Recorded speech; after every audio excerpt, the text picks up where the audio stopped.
निवेदन पर आप जयपुर से चलकर हमारे बीच में आए हैं कि इन्होंने अपना पूरा जीवन बाबा साहब के मिशन के लिए समर्पित कर दिया।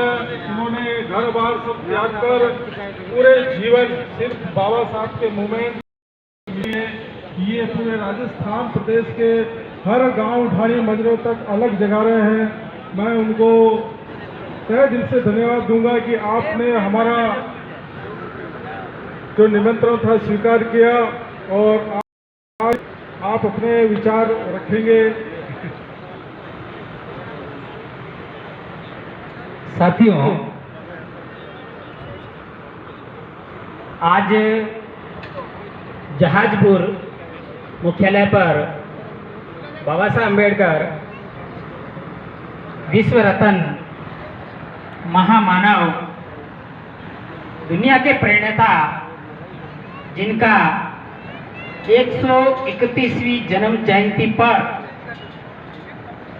आप सभी लोगों ने एक महान कार्य करने के लिए आपने समय निकालकर आज यहाँ पर उपस्थिति दर्ज करवाई है।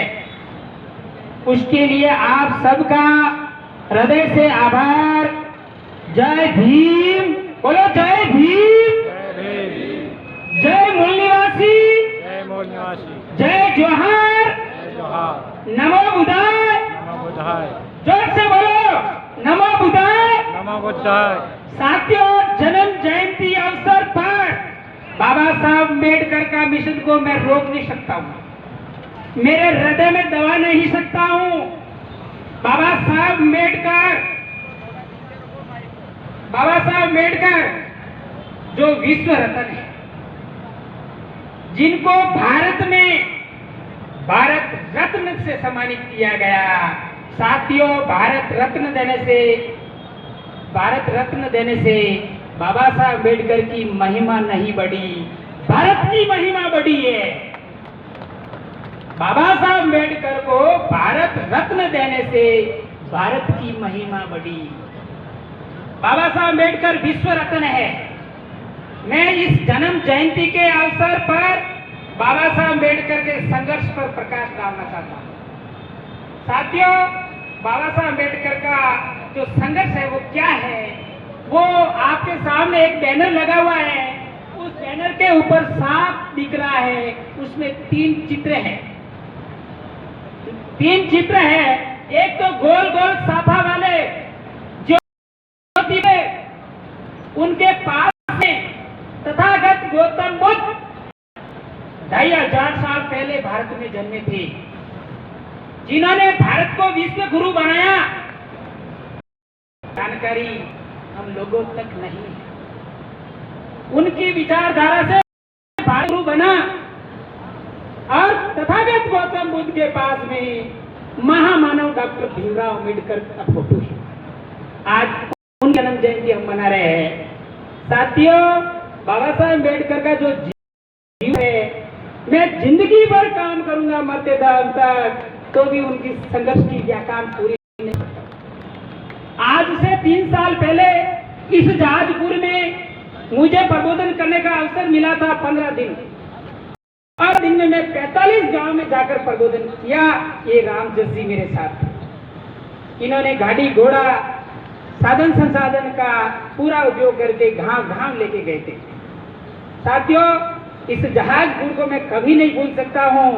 आज की अध्यक्षता का जो श्रेय है उत्तर प्रदेश के इंद्रपाल यादव सर का है। वो किसी कारणवश से पहुंच नहीं पाए सुबह, और दिन में 12 बजे जयपुर पहुंचने का कहा। उनका फोन आया कि मानाराम जी आज जहाजपुर की अध्यक्षता करनी है। साथियों, इस मौके पर मैं आपको बात जरूर बताना चाहूंगा। बाबा साहब अम्बेडकर का जो 6 जून 1950 का श्रीलंका का स्पीच, उसमें बाबा साहब अम्बेडकर ने कहा भारत में एक युगांतकारी घटना है, वहां पर ध्यान किसी का नहीं गया। वो युगांतकारी घटना दीमाकोरे गांव का जो युद्ध हुआ, हमारे 500 मूल निवासियों ने 28,000 पेशवाओं को काट के फेंक दिया था। ये हमारा इतिहास है। उस भीमा गोरे गांव की घटना के बाद तक ज्योतिबा फुले का उदय हुआ। 1927 में इनका जन्म होता है, 11 अप्रैल, ये 11 अप्रैल। और ज्योतिबा फुले को मात्र 7वीं तक पढ़ने का अवसर मिलता है और ज्योतिबा फुले की उम्र मात्र 21 वर्ष की थी। और ज्योतिबा फुले ने कहा, शिक्षा बिना मति गई, मति बिना नीति गई, नीति बिना गति गई। साथियों, हम लोगों को कानून बना करके गुलाम बनाया गया। वो कानून था, क्या था? गैर बराबरी सिद्धांत था, जिसने हक अधिकार से वंचित रखा। तो शिक्षा का दरवाजा खोलने वाले ज्योतिबा फुले, जो राष्ट्रपिता इस देश के हैं, ज्योतिबा फुले।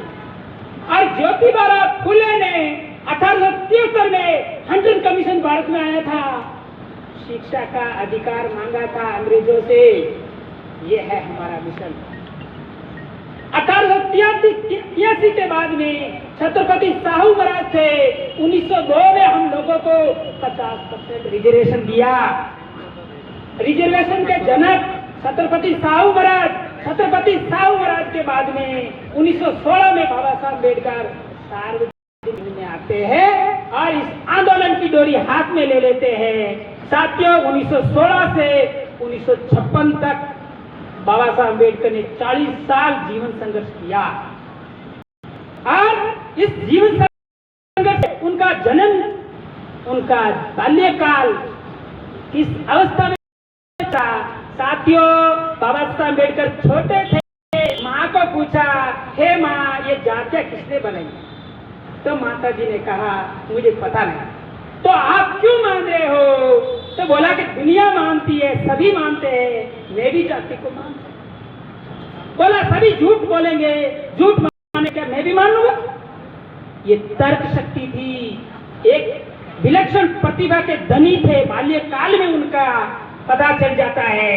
साथियों, पढ़ने की जोत जगती है दिल में। बाबा साहब अम्बेडकर माता जी को बोलते, माँ मैं पढ़ूंगा। क्या बेटा, अपन अछूत है, अपने को नहीं पढ़ने का अधिकार, बेटा मत जा। बाबा साहब अम्बेडकर जिद करते हैं तो अपन जूतों की जगह बैठ जाऊंगा, लेकिन मैं पढ़ूंगा।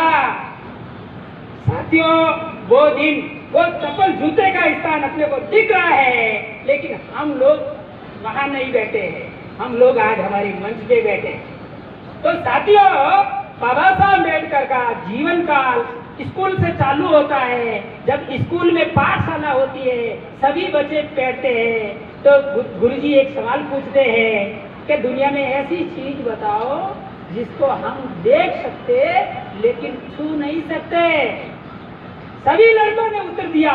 कोई ने आसमान कहा, कोई ने पेड़ के पत्ते कहा, कोई ने उड़ते हुए पक्षी कहा, कोई ने बादल बताया, कोई ने कुछ बताया, कोई कुछ ने बताया। बाबा साहब अम्बेडकर को सवाल ही नहीं पूछा, तो बाबा साहब अम्बेडकर का हाथ ऊपर के ऊपर रहा। जब गुरुजी की नजर बाबा साहब अम्बेडकर के पास पड़ती है, तो बोला, भीमराव अम्बेडकर क्या बताएगा? तो बाबा साहब अम्बेडकर ने कहा, मैं भी उत्तर देने वाला हूँ, मुझे भी पूछो गुरुजी। तो साथियों, बाबा अम्बेडकर को खड़े किए, बोल भीमा बता दे उत्तर। तो बाबा साहब अम्बेडकर ने कहा, ये कक्ष में पानी की मटकी है, इसको मैं देख सकता हूँ, पानी नहीं पी सकता हूँ, हाथ नहीं लगा सकता हूँ। साथियों,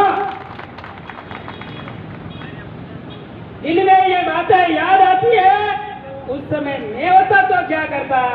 साथियों, हजारों पीढ़ियां चली गई और हजारों पीढ़ियां और भी आ जाएगी। ऐसे महामानव का जन्म शायद दुर्लभ ही होगा।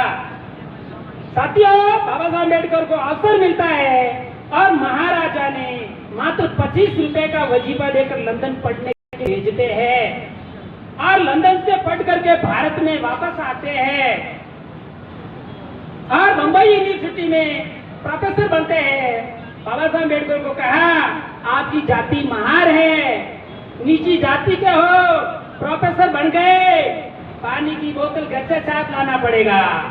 तो बाबा साहब अम्बेडकर ने कहा, दुनिया में गया, विदेशों में गया, ये जाति का लफड़ा ही नहीं है, ये जाति का जहर ही नहीं है, मैं प्रोफेसर बन गया, ये जाति मेरा पीछा नहीं छोड़ रही। तो साथियों, इससे लड़ने के लिए अंग्रेजों का सिस्टम था, अंग्रेजों का राज था, सुप्रीम कोर्ट जाना पड़ेगा, हाई कोर्ट जाना पड़ेगा, पूरे भारत में हमारा कोई वकील नहीं। तो बाबा साहब अम्बेडकर इस्तीफा देकर बैरिस्टर करने के लिए जाते हैं और जा करके वापस आते हैं।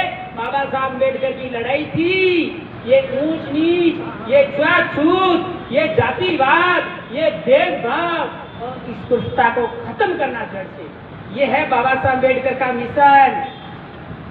ये बाबा साहब अम्बेडकर का मिशन है। इस मिशन को कौन चलाएगा? ये साथियों हम चलाएंगे। एक बार जोर से ऊपर हाथ करके बोलेंगे, हम चलाएंगे, हम चलाएंगे, हम चलाएंगे। तो इस मिशन के लिए बाबा साहब अम्बेडकर ने अंग्रेजों से रिक्वेस्ट किया। अंग्रेजों ने 2 साल तक बाबा साहब अम्बेडकर की सुनवाई नहीं की। तो बाबा साहब अम्बेडकर ने बात बताई तो बाबा साहब अम्बेडकर ने कहा कि हमारे साथ ऐसा ऐसा व्यवहार हो रहा है। अंग्रेजों ने कहा साबूत चाहिए। तो बाबा साहब अम्बेडकर ने छाती ठोक के कहा मैं साबूत देने वाला हूँ। साथियों 20 मार्च 1927 को महान तालाब का आंदोलन हुआ। बोला ये कुत्ते पानी पी सकते हैं, हम इंसान पानी नहीं पी सकते हैं, ये साबूत है। 20 मार्च 1927 के बाद 25 दिसंबर 1927 को इतनी सारी किताबें इकट्ठी करके, ढेर सारी किताबें इकट्ठी करके बाबा साहब अम्बेडकर ने मनुस्मृति का दहन किया।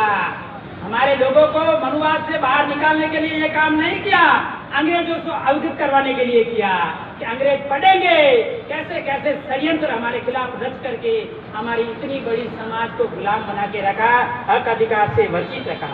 साथियों मनुस्मृति दहन के बाद गोलमेज सम्मेलन हुए।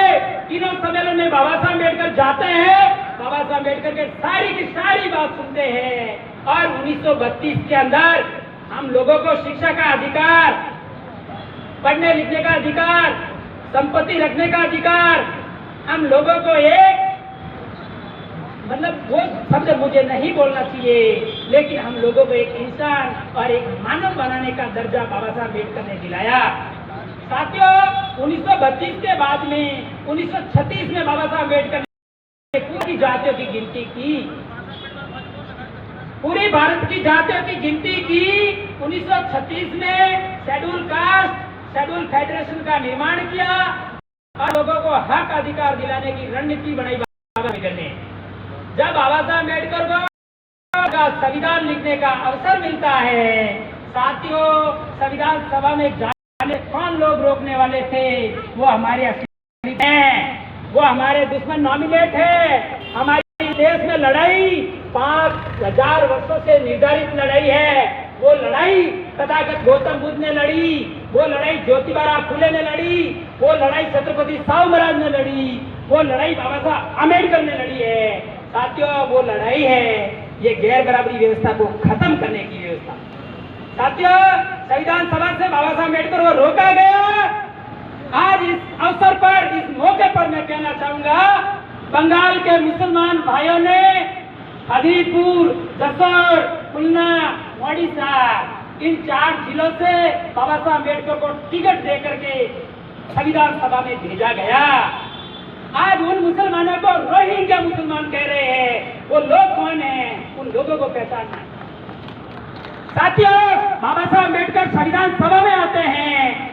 साथियों बाबा साहब अम्बेडकर को अवसर मिलता है संविधान लिखने का, तो भारत देश के 2 टुकड़े होते हैं, पूर्वी पाकिस्तान, उत्तरी पाकिस्तान के टुकड़े होते हैं। वो टुकड़े करने वाले कौन लोग हैं उनको पहचानना है। साथियों बाबा साहब अम्बेडकर लंदन जाते हैं और 1932 गवर्नर चर्चिल था, उनको कहा मेरे संविधान सभा में जाने मात्र से देश के 2 टुकड़े कर दिए और वो 4 जिले पाकिस्तान को दे दिए।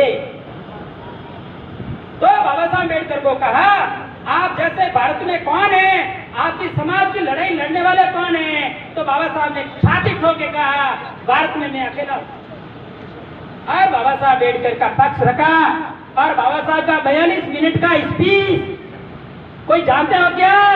कोई नहीं जानता। 42 मिनट का स्पीच बाबा साहब अम्बेडकर ने कहा हे अंग्रेजों आप हम लोगों को शिक्षा देना चालू किया, हे अंग्रेजों आप हम लोगों को नौकरियां देना चालू किया, हे अंग्रेजों आपकी वजह से भीम का युद्ध हुआ, हम लोगों ने 500 महारों ने, 500 सूरवीरों ने, 500 लोगों में 11 मुसलमान थे, मराठी थे, कुर्मी थे। ज्यादा महार जाति के होने की वजह से महार बटालियन नाम रखा है। सर, महार रेजिमेंट नाम से आज भी चल रही है बटालियन। और अंग्रेजों को कहा, हे अंग्रेजों, आप हम लोगों को छोड़ के चले जाओगे, लेकिन हम लोगों को कुछ भी मिलने वाला नहीं है। तो अंग्रेजों ने सिद्धांत बनाया, भारत पाकिस्तान के टुकड़ा करने का सिद्धांत बनाया, और उस आधार पर भारत पाकिस्तान के टुकड़ा होने से पहले बाबा साहब अम्बेडकर ने चुनाव जीता। तो उस सिद्धांत के अनुसार बाबा साहब अम्बेडकर को नागरिकता भारत की मिलती है और ये संविधान लिखने का अवसर मिला। साथियों, इस संविधान लिखने का अवसर मिला। इस संविधान से पहले भी इस देश के अंदर व्यवस्था थी, वो खड़ी व्यवस्था थी। इस खड़ी व्यवस्था को ऐसे कर दिया बाबा साहब, समता, स्वतंत्रता, बंधुत्व, न्याय पर आधारित राष्ट्र का निर्माण हो। समता का मतलब क्या होता है? सम्मान, कोई ऊंचा नहीं, कोई नीचा नहीं, मानव मात्र एक समान। तो आज इस मेले के अंदर मानवता की छाया दिख रही है। हम लोग मानव मात्र संविधान की प्रस्तावना का पहला ही सबक खत्म करने की योजना बनाई। समता को काउंटर किया गया और समता की जगह समरसता लाया गया। समरसता का मतलब रस समान हो सकता है, लेकिन आप समान नहीं हो सकते। भेदभाव रहेगा, ऊंच नीच रहेगी, छूआछूत रहेगी, जातियां तो रहेगी। ये समरसता का अर्थ है।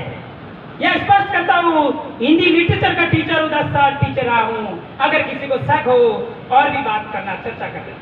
तो साथियों, इस अवसर पर मैं ये कहना चाहता हूँ, हम लोग समतामूलक समाज का स्थापना करना चाहते हैं। इस देश में समतामूलक समाज की स्थापना करना चाहते हैं। भारत का संविधान अगर कोई अमल में लाता है, लागू करना चाहता है, तो समता शब्द का प्रयोग करे, समरसता शब्द को छोड़े। समरसता शब्द संवैधानिक नहीं है।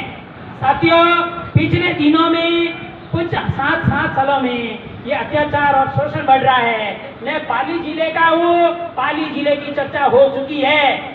साथियों, जिस गांव से मैं निकल के आया हूँ, उस गांव में हमारे लोगों की आज भी क्या हालत है वो मैं देख नहीं पाया, तो मैंने जिंदे माँ बाप को छोड़ दिया। जिंदे माँ बाप को छोड़ दिया। मैं काम करूं, मेरे 2 भाई नौकरी में, माता पिता की ध्यान रखना। मैं समाज को जन जागरण करूंगा, प्रबोधन करूंगा, बाबा साहब का काम करूंगा। साथियों, हम लोगों को गांव में अलग जगानी होगी। प्रत्येक घर से प्रचारक बन के निकलना होगा। इस मिशन मुहिम को चलाना होगा। हम लोग इस देश के मूल निवासी, जमीन जंगल के मालिक है, लेकिन हम लोग से वंचित करके गुलाम रखा गया। तो साथियों, जिन लोगों ने गुलाम करके रखा, उन लोगों को बाबा साहब अम्बेडकर ने दिया, हमको भी दिया, सबको दिया। फिर भी ये क्यों हो रहा है? इन क्यों होने के पीछे षड्यंत्र समझना है।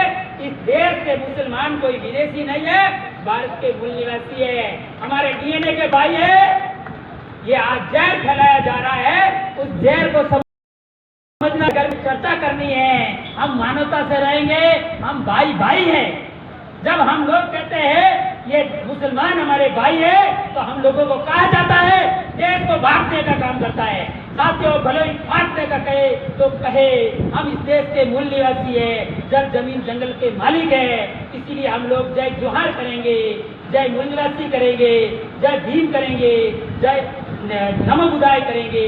यही हमारे खून में रग रग में रहेगा। मरते दम तक, जब तक जय भीम है, जब तक सूरज चांद रहेगा, और जब तक सूरज चांद है तब तक जय भीम रहेगा। इस हीरे को जितना दबाने का प्रयास करेंगे, उतना ही ये हीरा निकल करके आएगा।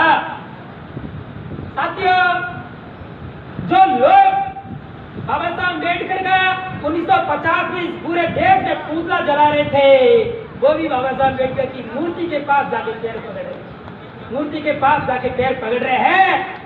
तो साथियों, बाबा साहब मजबूरी हो गई है उन लोगों की।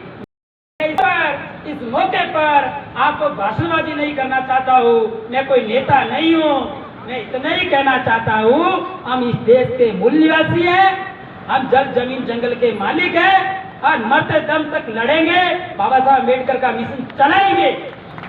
आपने मेरी बात को बहुत से सुना। आपका एक बार हृदय से आभार। जय भीम, जय मूल निवासी। एक बार बोलो, जय भीम, जय मूल निवासी। धन्यवाद। बहुत ही अच्छे